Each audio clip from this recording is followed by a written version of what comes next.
দেখুন আমার ছাদ বাগানে কি সুন্দর সাদা আকন্দ ফুটেছে। একটা কথা আছে না, বাঙালির ১২ মাসে ১৩ পার্বণ। আমার কিন্তু মনে হয় এখন আর ১৩ পার্বণ নেই, সেটা ৩৬ পার্বণে গিয়ে দাঁড়িয়েছে। আসল এখন আর একই কমিউনিটি বা একই কালচারের বিয়ে খুব কমই হয়, যার ফলে বাপের বাড়ির যদি থাকে ১৩টা পার্বণ, শ্বশুরবাড়ি আরও ১৩টা পার্বণ যুক্ত হয়ে সেই হয়ে যায় গিয়ে ৩৬ পার্বণ। ঠিক আজকে সেরকমই একটা পার্বণ, জামাই ষষ্ঠী। ওই যে আমি সবার শেষে ভিডিও নিয়ে আসি। এতদিনে আপনারা জামাই ষষ্ঠীর অনেক ভিডিও দেখে নিয়েছেন। ঘড়ির কাঁটায় সকাল ৬টা। ঘুম থেকে উঠেই আমার বসার ঘরটা আরেকটু ফাইনাল টাচ দিয়ে নিলাম। সে অনেকটা অ্যানুয়াল পরীক্ষার আগের দিন রাতের মতো গোছানো ঘরটাই আরেকটু ভালো করে পরিষ্কার করে, যেন মনে হলো না হলে ঠিক ভালো লাগছে না। এই জামাই ষষ্ঠীর ঘর গোছাতে গোছাতে মনে হচ্ছিল প্রত্যেকটা বাড়ির কিছু স্পেশাল দিনে কিছু কিন্তু স্মৃতি থাকে, যে স্মৃতিগুলো ভোলা যায় না। আমার বাবার বাড়ি বরিশালের, আমার মায়ের বাপের বাড়িও বরিশাল, এমনকি আমার ঠাকুমার বাপের বাড়িও বরিশাল। আমি ছোটোর থেকে শুনেছি বরিশালদের জামাই ষষ্ঠী হয় না।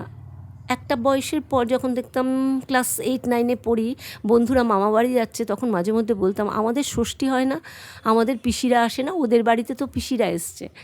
তা একদিন বাবা ঠাট্টা করে ঠাম্মাকে বলছিল, সে কথাটা মনে আছে, যে বলে না স্মৃতির মধ্য দিয়েই মানুষ বেঁচে থাকে, যে বরিশালের লোকেরা খুব চালাক, তোমরা ভাইফোঁটা রেখেছ অথচ জামাই ষষ্ঠী উঠিয়ে দিয়েছ।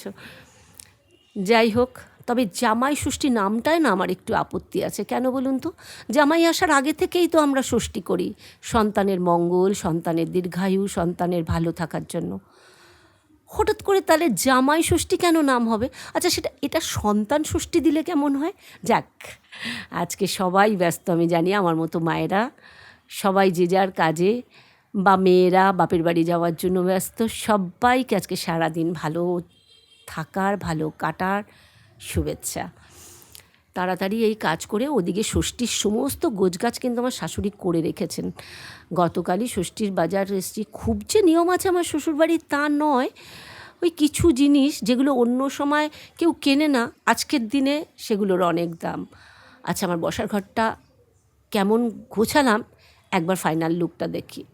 জানেন তো, এই একটা সময় ঘরটা আমার এত প্রিয় ছিল, যে আসতো সেই বলতো জানলা দিয়ে অনেক দূর অবধি আকাশ দেখা যেত, কিন্তু এখন একটা লাইট না জ্বালালে রোদের আলোও ঠিকমতো ঢোকে না। ওই যে আধুনিক সভ্যতার নিদর্শন হিসাবে বড় বড় ফ্ল্যাটগুলো আমার বাড়ির সামনে একটা দাঁড়িয়ে গেছে, সমস্ত সূর্যের আলোটাকে সে গিলে ফেলেছে।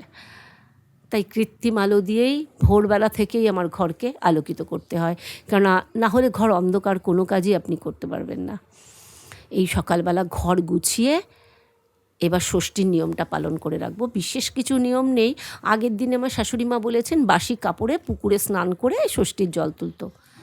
এখন হলো 1 গামলা জল করে সেটাকে কলকাতার বাথরুমে পুকুর বানাই।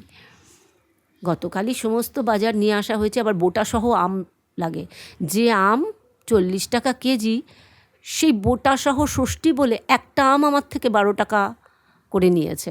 কিছু 15 টাকা বলেছিল, লাস্টে অনেক কষ্টে 12 টাকা। আচ্ছা, এইটা দেখুন তো, মনে আছে কিছুদিন আগে আমি একটা কুলো সাজাচ্ছিলাম, আঁকছিলাম, ঘরের একটা পড়েছিল কুলো অপটু হাতে, আমার ছেলে দেখে বলল তোমায় করতে হবে না, আমি করে দিচ্ছি। এখনও শেষ হয়নি আঁকাটা, আমি ওই সাইডের টুকুই যা রং করেছি, এখনও চোখটা করেনি। এখানটা রেখেছি, কেমন হয়েছে দেখাবো পরে হয়ে গেলে। আচ্ছা, এই যে বোটাসহ আম, বাঁশের পোড়ল 60টা, এখানে লাগে জোড়া করমচা, কলা, ধান, একটা পাতার মধ্যে কালো তিল। এবার বাথরুমে গিয়ে আমরা ওইটাকে পুকুর বানাবো, বানিয়ে এই জল ভরতে হয় ষাট ষষ্ঠী বলে, সেটা সন্তানের মাথায় তাদের মঙ্গলের জন্য, ভালো থাকার জন্য করব। মেয়ে কখন আসে জানি না। আচ্ছা, তারপরে চলে এসেছি রান্নায়, কারণ আজকে অনেক রান্না। প্রথমে চেষ্টা করেছিলাম একটু ভিডিও করব রান্না, ওই যে আজকে এত ব্যস্ততা যে করে উঠতে পারিনি। তো 5 রকমের ভাজা, আলু উচ্ছে ভাজা, মাছের মাথাটা কালকে রাতেই ভেজে রেখেছিলাম, ইলিশ মাছটা নুন হলুদ মাখিয়ে রেখেছিলাম, বেলে মাছে নুন হলুদ মাখিয়ে রেখেছিলাম।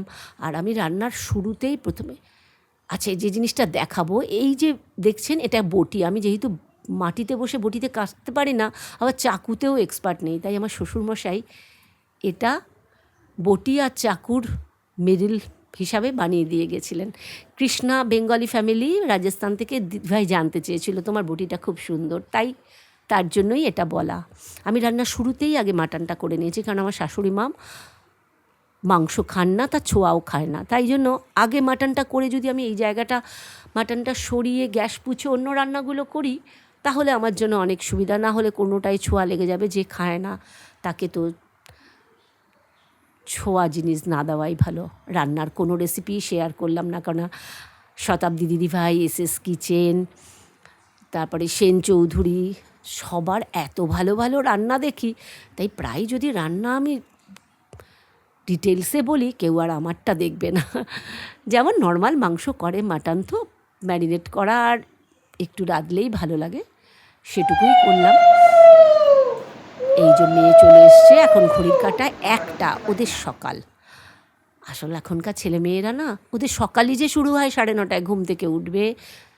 মেয়ে আমার শাশুড়ি মা জল ঢালছে, এই যে বললাম যেটা স্নান করে পুকুর বানিয়ে যে জলটা হয়, হ্যাঁ সবাই ভাবছেন যে অনেক সুন্দর করে বসে সবার মাথায় জল ঢালে, আমরা সেটা করিনি।